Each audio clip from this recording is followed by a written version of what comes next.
Flamingo Property Investing. Sitting across from me is a good friend and a client, Mr. Reece Percy. Pleasure to be here. Mate, you don't even look nervous. No, but I am. I can confirm. Mate, you look good. Mate, welcome to the studio. It's been a long time coming. It's been a long time coming. Now, folks, for the context, Reece is he's a very, very successful medical recruiter, which we're going to talk about in detail. But we first met back in 2021. I believe, were you referred to us by another client, or did we cold call you? No, I went through some sort of lead generation service. Yes, you Gave me did. 5 different buyers agencies. Top And 10 buyers agents. And yeah, you yeah. called me through the Bluetooth coming back from Newcastle. I thought, who's this obnoxious bloke? But there was something endearing about you, like the energy, and I thought I'd give you a chance. One of our first ever clients back in August of 2021, we purchased for you in Waverley, formerly known as Bronte Heights. Yeah. And you've made a couple of $100,000 off that purchase. And there was a Gold Coast purchase previous to that as well, which I believe has tripled in value. Something on those lines. So yeah, you've I'm done not tracking it daily. You've done very well at a property. And when we first met, you were working inside of another firm, right? As a That's medical right. recruiter? Similar to yourself, probably similar. That's right. Yeah, Yeah. similar journeys. Give Yeah. us your 30-second story. I believe you are a dairy farmer. Dairy farm by trade, family farm still going in New Zealand, but grew up in a dairy farm in New Zealand. North Island or South Island? Bottom of the north. Bottom of the north. bottom So of the north. close to the south, but not on the south yet. On the cusp. Oh, Yeah, mate. but I'm actually going to Queenstown on Thursday, believe it or yeah, not. nowhere near there. So close to Wellington, dairy farming background, really average farmer Mm-hmm. I was, and not very practical. Went travelling the world. You do know how to cup a tit, though. I can cups on tits. That's yeah, right. Do know how to milk That a is cow. a dairy farming term. But went to the UK. Yeah, typical Kiwi. Travelled the world. Mm-hmm. And found myself in Queensland, of all places. With Joel's cousin. With some of the same surname as Joel, the cameraman. So no relation, so he tells me, fortunately. And I stumbled across medical recruitment. There were no cows to milk in Brisbane. I was going to say, yeah. So how did that happen? So you started in NZ. Did you work on the family farm, and did you think this is going to be me for the rest of my life? I worked on the family farm. I was thinking to take that path. Right. And I think Dad worked out pretty quickly that maybe You weren't very good at farming. That's right. That wasn't my calling. I was going to say, you're a pretty sharply dressed man. Are they real spectacles, or are they?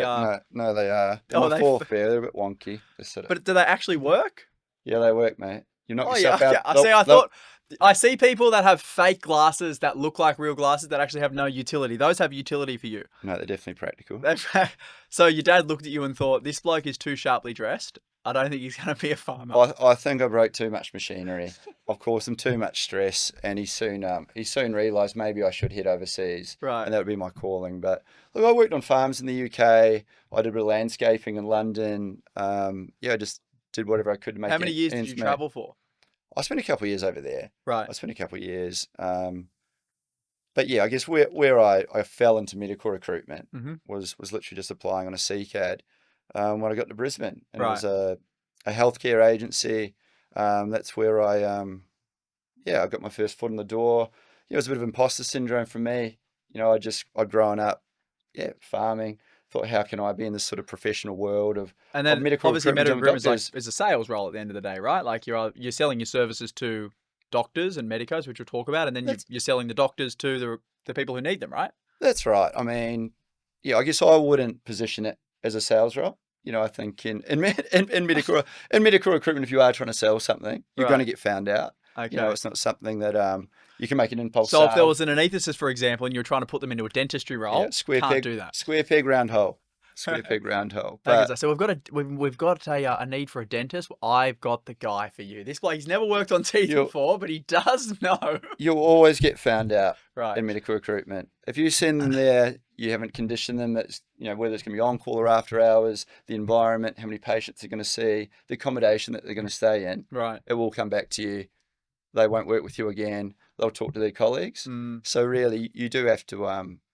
It's more of a. What do you call it?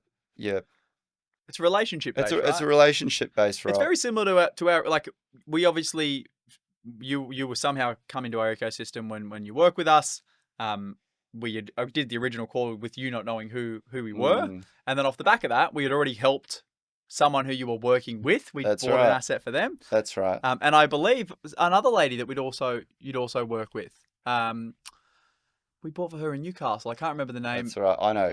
You Yeah, know she's bought there now. Yeah, that's right. I think it took about 3 years to secure a property. That's right. Yeah, that's all right. Yeah. It's a good property, right? That's right. Due diligence. No one Takes time. remembers. No one remembers in 20 years how long it took to buy it. They just remember how much money they've made.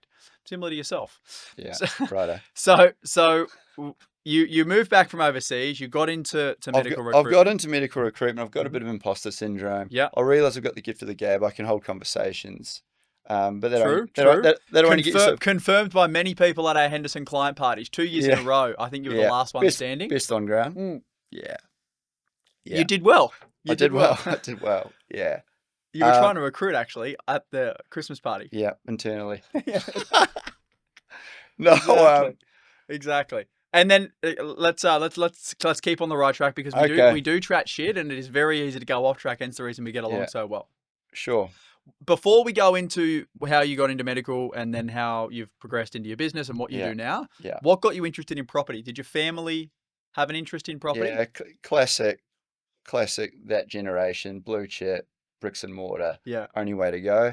What is the property scene in New Zealand like? Obviously, I'm not an expert in New Zealand. We have a lot of New Zealand clients that are buying in Australia. But what is it like over there? Is it normal to want to buy property like it is in Australia? It is. There's that same, that same Stigma. dream, that white picket fence.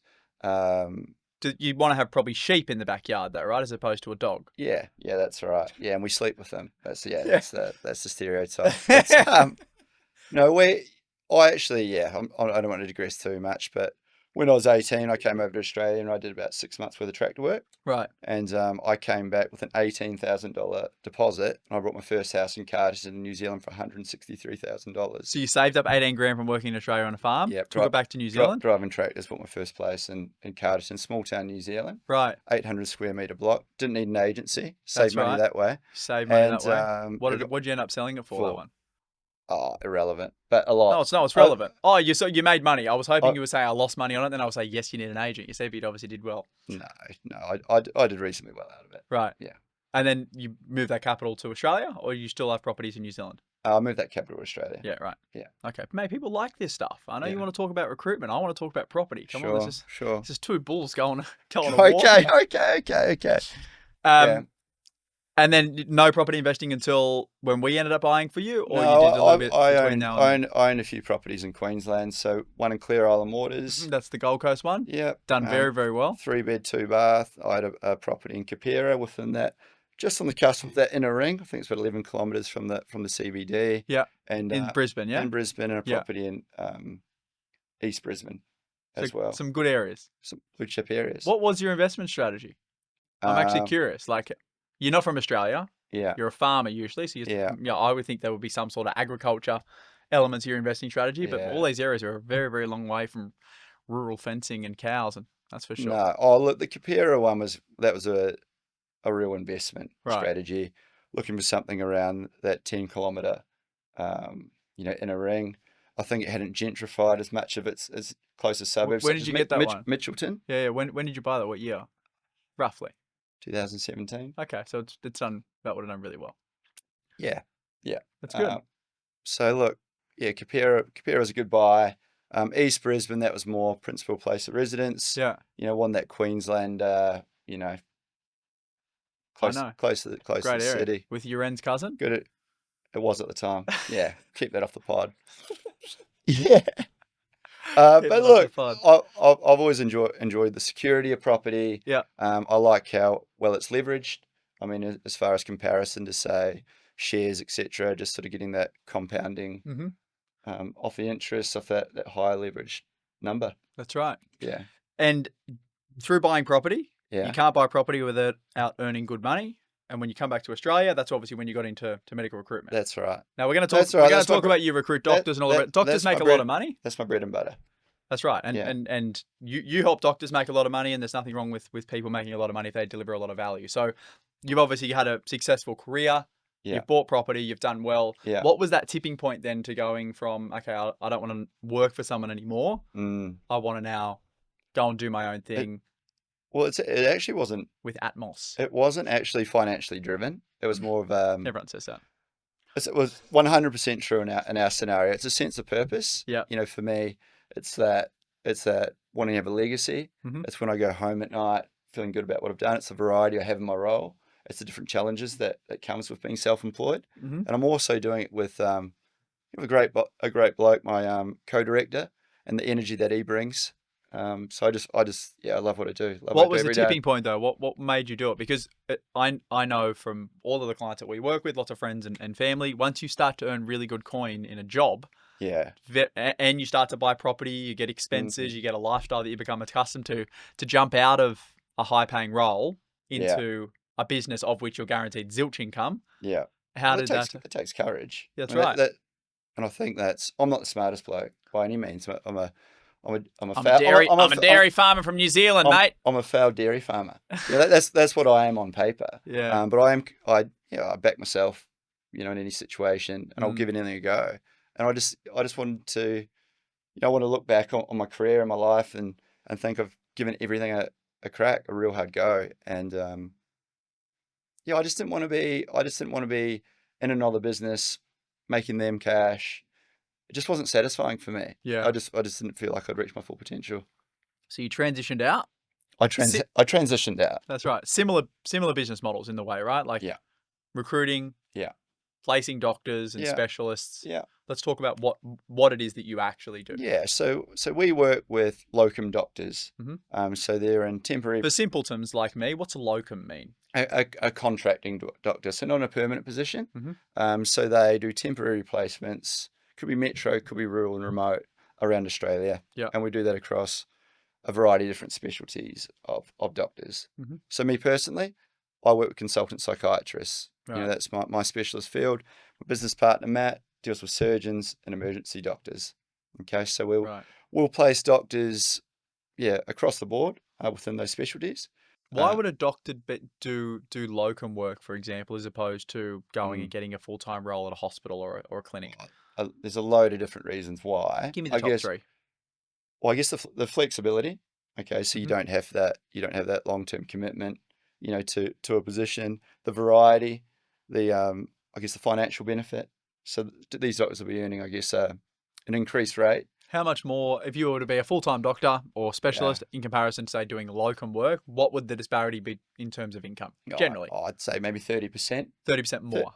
You'd be earning 30% more, Interesting. working on a contract rate. And it's they can work for a short period of time. Mhm. And a lot of them do want to invest in property. We have a lot of clients like this. I'm thinking of two people at the moment. Yeah. One guy who, same thing, just come out of doing the years and years and years of study, Yeah. generally with massive HECS debts or debts with education.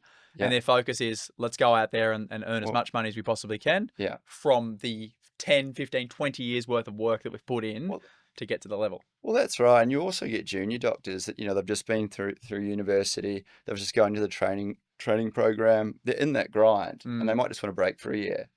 Go locum for 6 months, invest in property. Or you'll get a new consultant. They've been 10, 15 years in the grind, grafting it out, studying, doing different placements, around the country, different rotations. Because for people who don't know medical, it's like a pretty intense education system, right? Like it's not just like go to uni for 4 years, jump out, and you're operating on someone's heart. Yeah, I think it's the post. It should be like it's the post trial and error, right? You'd cut someone over and go, "Fuck, that didn't work." Next. And it's the post uni stuff. It's been in that training program. It's that studying, and there's a lot of burnout. And a lot of these doctors, once they become a consultant, they don't want to go straight into a permanent position. They don't want to be tied down, in that grind again. They might take 2 or 3 years out. So you'll find a lot of junior consultants. They'll go into locum work, and a lot of people at the end of their career, so they might want to take the caravan. They might want to go travel, go up to Darwin in winter, go to Tassie in summer.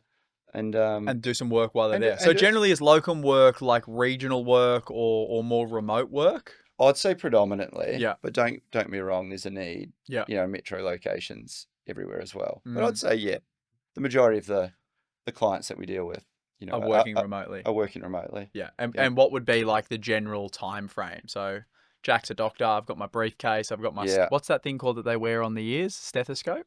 So you could Is be, that a stethoscope? depending on It your is. depending on your specialty, Jack, you're an emergency doctor. Could be. You might just be going somewhere. What sort of doctor do you think I do best at? Like knowing me and my Yeah, personality.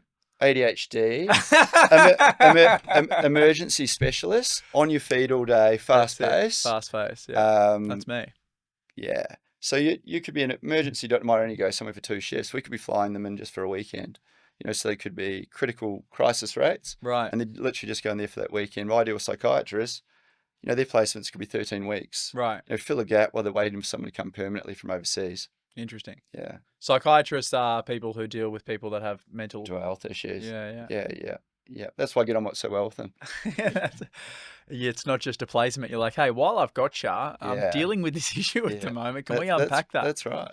And how's it been, not only obviously starting the new business, but then you're not now just doing the practical work of placing doctors, you're also running a business, right? I'm assuming you've got staff, you've got cash flow, you've got all the things you've got to deal with as the business owner, not just show up to work every day and place medical professionals. Oh, look, it's challenging. Like, there's no doubt about that. It's been what now? You jumped out last year, yeah? It's coming up 2 years in December. Fuck, 2 years already. I fully remember, and I'm pretty sure I have a text message from you that says I'm no longer in my period of restraint. I can rock and roll. Yeah, let's go. And what a feeling that was. But look, because up until that point, you were just sitting at icebergs every day. Just that's right. I went to Bali for a couple of months. I had a really good freshen up. But it was like your locum period. That's right. That's right. So look, it's challenging. It's wearing all those different hats. Time management's a big thing. What sucks up most of your time now? Delegation. Like outside of the work. Well, I find we've got a lot of doctors out working, so there's a lot of invoices, a lot of timesheets, a lot of back and forth with the finance side of things. So I've wrapped my head around that. It's taken a lot of time. But yeah, it's finding time to actually work on the business, not just in the business. In it every day. Yeah, that's right. So sometimes you just got to be cutthroat, with your time, and delegate something that maybe you didn't want to give up. Yeah. Like, it was interesting today. You say cutthroat. You come in. We had our team meeting. And you say, guys, I need you to stop this right now. Let's jump straight into the podcast. Don't stop. Won't stop. Can't stop. Right. Yeah. So we've got no time. No. And is it harder or easier than you had thought? Because I know for me, when I started the business, first probably 18 months, I felt like a rock star, and then the tough times come, and I was like, "Is this what business is really like? Come on!" Thought it was just like always like a rocket. What about for you? How's it been in comparison to expectations? Look, aspects of it have been easier. I think just the bread and butter of the role, recruiting doctors, no different. Yeah, to where I was previously. But the actual, just the logistics of it, the compliance of our role. We've got doctors out there, working for us as a labour hire company. So there's a lot of work health safety stuff around that. So if something happens in a hospital, in a clinic, does that come back onto you? Possibly. Or? Yeah, possibly. Right. So we need to make sure that we're really covered. So, that's been a real eye-opener for us. Yeah. Where before, if you run another organisation, right? That's... Someone's taking care of that. Yeah. It's not even something I'm thinking about. I thought, I'll just place doctors, I'll invoice for them. I'll get on tenders to work with different health organisations. Yeah. And that would be the bread and butter of my role, not expand from there. But there's just a lot more to think about than what I thought. But I'm also enjoying it more because of that. Like, it's just so stimulating, growing as a person. Yeah, so very excited to see what's... Yeah, how have you found now, instead of getting up every day and essentially working underneath someone else's brand? Yeah. I'm assuming, you used to enjoy life a lot, right? Yeah. I know you went period sober. Yeah. You got way more serious. You got into running as well. Yeah. Remember on your birthday, you're down there in Bondi, you 1, 2, 3, 21 Ks, and you run a marathon. Yeah. Like, all that type of stuff generally starts to happen when you feel like you need to take more personal responsibility of your own life, right? Well, that's right. I just knew that, I couldn't be coming into work a little bit hazy from drinking. You spent 4 days at the Henderson client party and you roll in. That's right. I can only do that once a year. Yeah. So, you just got to take it's interesting, isn't it? You got to take it serious. You got to be on the ball every time there's a question. Every day there's problems, there's challenges, there's problem solving. So you need to take yourself seriously outside of work. Look after yourself physically and mentally. And when did that really click for you? Like, when you started the business, obviously. When did that click? When things started to ramp up with the business. Yeah. When things started to get busy, when more questions were coming, when more problems were coming. when more decisions need to be made, Mm. I knew I needed to have a routine, and I knew I needed to actually take care of myself, to do justice to the business. It's Yeah. fascinating, isn't it? Because I was the same. It doesn't stop. Before I started the business, it's Well, like, you used to annihilate yourself all the time. yeah, well, you annihilate yourself. You just have, once you knock off work and you're like, I'm done, you jump in your car, you should obviously work on a mine and construction site. Oh, yes, you're a mining boy. I'm a That's dairy right. farmer. That's So man, we both, I'm there. I was on the weekend. I was still on the shovel. I'm down there. I'm Yeah. digging in plants at the Yeah. farm. Yeah. But you leave work and it's like, if there is an issue, the issue doesn't come to me. It goes to the person who's above me. And then, that's right. and then you wake up one day and you feel a bit crook and you're like, fuck, I can just have a sick day. But like when everything goes on you, especially early days of the business where you don't have staff that you can push things to, it's like, if you have a sick day, yeah, there are no sick days. that's right. There's a lot of money. If you have a big weekend or you enjoy life too much, you get in Monday or Tuesday, and it's like one little problem that you can usually put a fire out really, really quickly becomes a massive problem in your head. You get anxiety. Like that's what happened for me. And I know in I think it was 2021. I think you got me on my best year. You got me when I went full sober and it was just like game time. Yeah. Yeah, you misled me with the best version of you. That's right. I said, this is Jack 24/7 every day, 365. Are you still sober at the moment? For the most part, yeah. I'm not as strict as I was. Like in 2021, it was like no drinking, no drugging, no nothing. Just like fully on. Yeah. This year I've probably had a few blowouts. Like maybe six like decent, and a lot of them were overseas. I went to Europe mid-year. I had 2 decent sessions over there. One for my birthday. Oh no, I didn't have one for my birthday. Actually, it was just two decent sessions at beach clubs. Went to the US recently. Yeah, had a decent session there, and then there's like been a few things here, but like for the most part, it's. Do you plan that around events? Do you plan your drinking days when you're going to let your hair down? Not really. So at the start of the year, I committed to 2 years sober with Sam Black. Have you met Sam Black? Yeah, I met Sam Black. Yeah. So he's older than me. I'm 28. He's 35, and we're in Bali at the end. That's right. We're in Bali at the end of last year, and he looked me in the eyes and he goes, mate, we're fucking doing 2 years sober. And I'm like, I don't know about that. And he's like, we're fucking doing 2 years sober. I was like, all right, I'm going to do 2 years sober. Anyway, committed to it, started the year. Yeah. And then I thought about it. I'm like, Sam's 35, he's 7 years older than me. He's traveled the world. He's done a lot of the stuff. Yeah. He can do that. Where like me, I'm just getting into a really exciting part of my life. And I don't believe you need alcohol and all the other stuff to do it. But like, if I'm in Europe, for example, and there's beach clubs and all this stuff. Yeah. You want to spritz?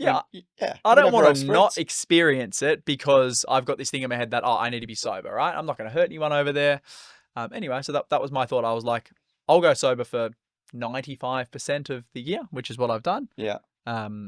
But if there's an occasion where I'm not going to hurt anyone or the business or anything, and I'm off, then I'll have some fun. Yeah, and it doesn't affect your work. No, it doesn't. But at the same token, it's so easy. Like I've had one session where I just was a random Friday and I had a session and it wrecked my Saturday. I had to cancel meetings and all the rest of it. And that the regret from that, I was like, fuck, that's the stuff.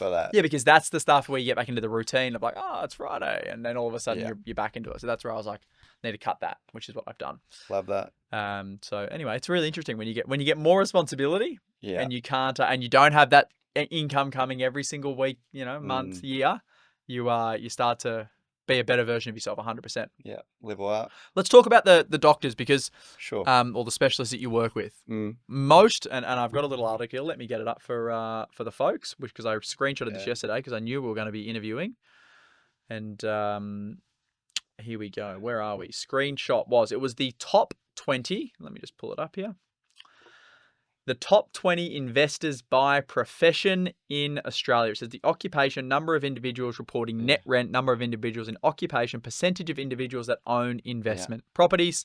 And this is the most recent 1 year period available. Yep. Number 1, dairy farmers. It is actually. Yeah. It says cows. No. So number 1, surgeon. There's 1788.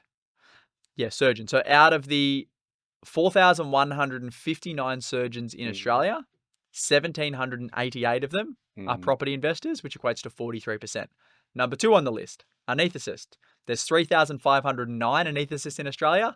1,421 of them are investors, 40%. So this is investors. This isn't principal place of residence. This is people claiming obviously they work it out with net rent, like Yeah. declaring rental income. So Sure. this is people who are investing in properties. Most of these people would own real estate. Yeah. Obviously, of that 4,000 and 3,500. Number 3, internal medical practitioners, 40% of those. Number 4, which is the group you work with, Yeah. psychiatrists, 36% of them. Dental practitioners in number 5, 35% of them. Number 6 are school principals, believe it or not. Number 7, other medical practitioners. And then number 8, engineering. Number 9, number 10, mining engineer. 11 on the list, optometrist or what is an orthopist? Orthopedist. I don't know what that is. Reading there. No, Orthopedic surgeon? No, it says ORTHOPTIST. Orthopedist. Are you not occupational therapist? No. It says optometrist or orthopedist. What the fuck is an orthopedist? Number 11, top of the list. It's an optometrist. Ah! It's an Jack can't spell. Oh, that's funny. Glasses on. Optometrist. Is that actually how you spell optometrist? Yeah, that's optometrist. Dude, tell me how that is not optometrist. It's OR. I reckon you're fucking retarded. Let's move forward. Oh, please type that in, Joel. I need to get through this. What is an optometrist? It's an optometrist. How is that an optometrist, bro? ORTHOPTIST. That is not optometrist. Okay, the first one, OPT, opt. No, that's optometrist. If it says optometrist and then it says or. I don't know about the orthopedist. Yeah, I said optometrist. Orthoptist. It's in the eye field. Right. Oh, yeah. So, I said Within optometrist the to begin eyes. with, but what is it? Orthoptics is a profession allied to the eye care profession. Oh, there There you you go. Diagnosing and treating An defects in eye conditions. orthoptist. Okay, there we go. Well, I did get expelled from school, 2 schools, before I was 15. Give me a break, all right? We didn't get to the Yeah. spelling of these words. Yeah. All right. Anyway, so 11. No, so we got, what is it? Just before we get going. 1, 2, 3, 4, 5, 6, 7 of the top 10, or top 11, sorry. Professions in Australia that invest in properties are medicos. We have a huge client book of medicos. Yeah. Surgeons, doctors, fucking specialists, anesthetists, like you said, lots of different, even nurses, all that type of stuff. Yeah. Yeah. They love property. They love property. Why is Yeah. that? I mean, you're a farmer and you love property, then you got into some sort of the medical field. But why do medicos love real estate? Well, I think they work in secure roles Mm. and they like secure things. And, property's your bread and butter. So, yeah, I know a lot of my doctors will work for short periods of time just with a view to buying property. But a lot of them, I guess, are working in a casual, might be working by an ABN. Right. So I guess one of the questions they'd be asking is, can they still secure a loan? They might only work 6 to 8 months of the year, but their income still might be $300,000 to $400,000. Yeah. You're doing that. Is that an issue with the banks? Do you find? No, not at all. Not at all. Yeah, I mean, it's the continuity of income, right? So very hard to just start today, register your ABN yesterday, and then get a loan in 8 or 9 months' time. But 2 full financial years. you can get it with 1 financial year. There's some lenders that will do 1 financial year, but it's much for much. Generally speaking, the longer you've had your ABN running for, the more consistent the income is. Even if you're only working eight months of the year, as long as there's consistency of income, generally the better rates and the better deals you're going to get with certain lenders. Mm-hmm. The more obscure your situation is, you will still get lending. There's banks out there that'll lend to anyone, or non-banks that'll lend to anyone. It just costs a little bit more money. So it's interesting. It's very, very interesting. And that's the thing, right? The one of the big keys to investing in property is income. And when you're in some sort of medical role, you obviously earn really good income. Mm-hmm. And as we know, you can't earn your way to freedom, can you? No, you can't. Because the lifestyle creep. How's the lifestyle creep now with Atmos? What do you mean by that? Oh, the more you earn, generally speaking, the more you spend, and you enjoy a good lifestyle. It's a you, real thing. Well, you get conditioned to living in a certain way. Bronte Heights, it's not cheap, Well, bro. I get it. Well, Bronte Heights. You're up in Charing Cross all the time. It's not a cheap place. Bronte Heights. Yeah, what are your thoughts on Bronte Heights? It's Just a great area. suburb. Bronte Heights, for example, honestly, for folks, it's Waverley. We're talking about. I'm totally biased. It's a great suburb. But I think Bronte Heights is like a hidden gem within the east. It 100% is. So Waverley, for people who don't know the eastern suburbs of Sydney, Bronte is the beachside suburb. Then you have Waverley as this little, I don't even know how many dwellings it'd be in Waverley, but it wouldn't be many. It's a very small No. suburb. And then on the other side of Waverley, you've got North Mm. Randwick and Queen's Park. And it's also the highest Point. It's the highest point of the eastern suburbs. Is it really? So you're sort of looking down on that Is that, Bronte Galley. confirmed? You're actually looking down on the Bronte Galley. Is that confirmed? Or It is confirmed. It's yeah. confirmed. No, I did my due diligence to sort of, I wanted something elevated. Elevated views. You do Yeah. have you live in a nice place. It's a good spot. One-way street, Yeah. quiet, Yeah. Tick, tick. tick, tick, tick. And that's why, mate, we got a reval of a few $100,000 more than what you paid for it. Is that right? Is that official? I sent it to you. Okay. You know it's official. Okay, great. Yeah, but mate, doctors and surgeons don't have any issues with lending, and they actually get access to some very, very unique lending opportunities with a lot of the major banks. I have heard that. You know, so like there's loans just with them in mind. for example, we've depending on your specialty. just started working with a dentist, young guy in his mid-20s. Yeah.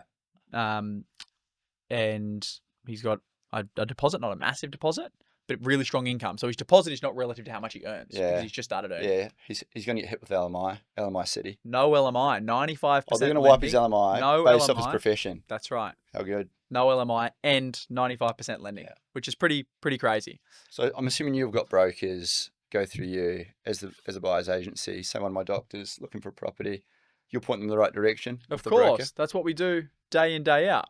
Yeah. Yeah. But it is.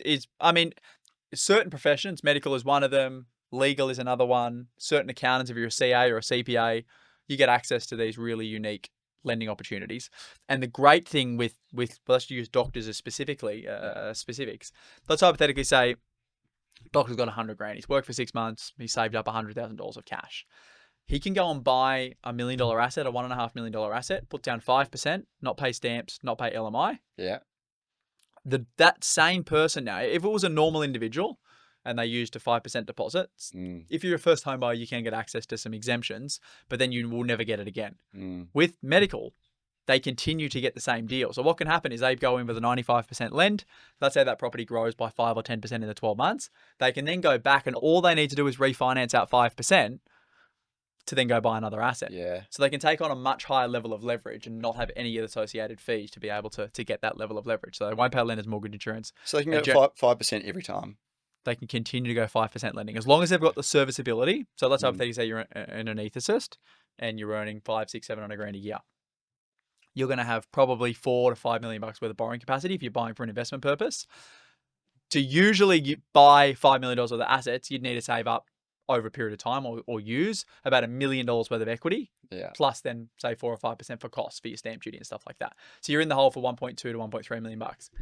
If you're a doctor or a medico and you can get 95% lending to buy $5 million worth of assets or to get $5 million worth of debt, you need 250 grand in cash or equity to be able to continue to leverage into them. Yeah. Now you're taking on high levels of leverage, but the positive thing with that is if you're a medico and you're paying a lot of tax, you're getting a lot of benefit out of having assets that are negatively geared as well, because the higher the tax rate you're on, so as soon as you go into that 47% price point, from a tax rate point of view, every dollar that you pay out, you get 47 cents of that back. Correct. With your negative gearing and depreciation, all the rest of it. So that strategy, the high growth, negatively cash flowed strategy, is much more beneficial to high income earners. Hence the reason we see medicos like that so much. The downside to medicos is a lot of the time they end up getting into the big family homes as well and paying. Yeah, they're buying a place in Hunters Hill for $8 million. Yeah, and they're taking a lot of debt to be able to do that. And they're married to the bank. They're married to the bank and probably a partner they're going to divorce as well. Yeah. Potentially. Yeah, not confirmed, but it happens. It happens. And are you recommending interest only? It depends. Like for a traditional borrower, the downside to interest only is that the banks will actually lend you less money, because the way that they calculate your serviceability is if it's a 30-year loan term and you have a 5-year interest only period, they're going to say we have 5 years of lower repayments, and then as you roll off your interest only to principal and interest, you've now got to pay a 30-year loan off in 25 years. Sure. So you actually can borrow less money. Yeah. If you're a medico who has really strong servicing and it's not an issue to you, then I would absolutely recommend interest only, because you're going to get max benefit out of the negative gearing proportion. And whatever surplus cash flow you have, instead of paying that off your debt, you'd be better off leveraging and getting into more assets, because that's going to make you a lot more money as opposed to paying down existing debt. No one's ever gotten rich from paying debt down, I can assure you. What do you reckon? That's sort of a bit of an urban myth. Is that what you're saying? Well, Pay. if you look at anyone's situation, for example, if we bought a property today for $1 million, let's talk about your property that we bought for you. Let's hypothetically say $1 million for it. If that property was worth $1 million today, and you'd paid $150,000 of debt off, and you'd also paid $200,000 worth of interest over that period of time, have you made any money? No, because the interest has cost you $200,000. The property's worth the same amount of money, but you've paid a little bit of debt off. The way that you make money is by that asset increasing in value. So no one would ever buy a property unless it grew in value. Yeah, sure. So you look at everyone who buys their property for $1 million, sells them for $5 million, or buys something for $500,000 and sells it for $2.5 million. The way that they make money is not by paying the debt down to zero. It's by that property 2, 3, 4xing in value. There is some value though in paying off your principal place of residence quickly. There's some value in not having non-deductible debt. Yeah. So if you choose to go down the rabbit hole of buying an owner-occupier property, which I would avoid, especially until you can go in with a very large chunk of capital and either have a less than a 50% loan-to-value ratio or not have any debt at all, then yeah, you want to pay that off as fast as you possibly can because it's non-deductible debt. So these people like your Medicos who are earning $300,000, $400,000, $500,000 a year, paying 47 cents in the dollar on every bit of income over 190, they're paying 47 cents to the ATO, and then with whatever the 53 cents that's left over, they're then paying their owner-occupier mortgage with that. So it's after-tax income. So it's the misconception people have around owner-occupier properties is, yeah, sure, but I get capital gains tax-free growth. Yeah. Which is true. But if you've paid millions of dollars worth of income tax to get that capital gains tax-free growth, have you really got capital gains tax-free growth? Probably not. So these people that we're talking about, the clients that you work with and the Medicos that we work with, they are the perfect example of people who definitely should rent vest. Because generally they live in really good locations. They want to live in the eastern suburbs of the North Shore or the inner west or, the Southern Highlands or wherever it is. They want to spend big money on properties. Generally speaking, you can rent them for a third, a quarter, maybe even a fifth of what it would cost you to own that same property. So why would you ever own it? Why don't we just rent it?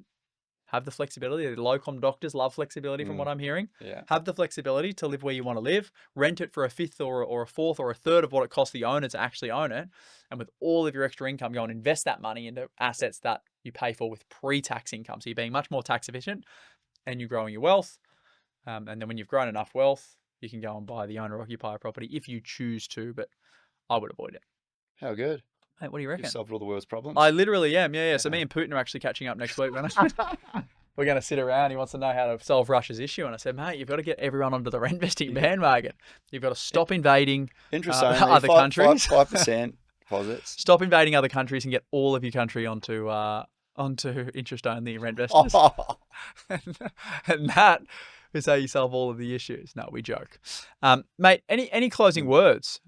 Where do my doctors find you, Jack? Oh, they find me anywhere. If you look up Jack Henderson, yeah, I'm there. Don't go to the OnlyFans page. No, Instagram, Facebook, LinkedIn, mate. It's pretty hard not to find me. And for yourself, mate, where do people find you? If they're a young person right now going through university going, I can't wait to get out of uni so I can go and make bank as a locum. Or maybe there's someone who wants to get into some locum doctoring. Yeah, just got to quit. It's locum. Doctors. Locum with a U. Locum. Yeah. Oh, not locum. Not like low commissions. Oh, right. Not low commissions, locum with a U. Got it. They can hit me up. Just go to atmosmedical.com.au. Atmos Medical. Atmos Medical. And you'll find you on all the social channels as well. All the social You're always channels. lurking. Always lingering. And I'll be there at the Christmas party. And if you do happen to become a Henderson client before the end of the year and you get the invite to the Henderson client party, Reese will well and truly be there. Good chance he won't know he's there. He's having a great time. No, mate, thanks fantastic. for coming on. Always a pleasure. Thanks, Jack. You did very well. You're not really nervous either. You feel better? You feel more comfortable now? Yeah, I've just got there. I think you feel really. You look good. You didn't come across nervous, did you? No. Was that all right? That was very good. This is general advice and does not take into consideration your objectives, situation, or needs. You should consider if this advice is suitable to you or your circumstances, and please read any applicable PDFs beforehand. This is a Henderson podcast production.